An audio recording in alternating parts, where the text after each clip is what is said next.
dimy taona. Fa ino ty mampisahotaka andriny? Dimy taona sahady ny MPTC. Dia inona ny mampisahotaka amin'izany? Ka tombontsoa maromaro no azoko tany. Le centre de langue tsy Ranomena ve? Ie, feno 5 taona sahady ry sea. Maro tokoa raha naray tombontsoa mahay anglais, français, sinoa. Feno 5 taona izy, nanabeazana. Tsy vitsy fa maro, reo indray fa ombiazana. Taona vitsy fa manja, kely fa tsara. Fa manova tantara ireo 5 sy fara. 5 taona tokoa, mbola taona kely fa vitsy. Maro tsy teny gasy mihitsy. Mafety amin'ny vahiny io, ary koa malagasy. Enina ambava na taratasy.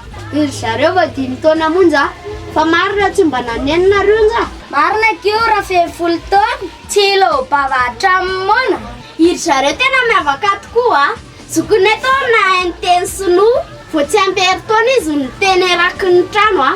Nidonaka fotsiny ngeza ary fano e. Tonga dia teny dada sy neny da kosa za mba ampianareny.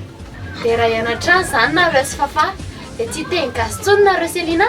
Ny teny gasy sanatria no verezina, fa neniny hafa koa tiako fehezina. Saotra n'Andriamanitra andrehana nahary, fa 5 taona izy nandavirary. Ka na teo aza ny fahaiza manao, raha tsy isy azy tsy todo ohatr'izao. Saotra ihany koa amin'ireo mpiara-miasa, miara-misalaha tamin'ity orinasa, satria tonjotokana tsy mahazo hao. Raha tsy nisy ny fiara-miasa natao. Saotra ihany koa amin'ny fianakaviana tamin'izay rehetra azonareo nanampiana. Tsy noraisinareo ho zanak'ala hafa. Izany anefa ao am-potsy voafafa.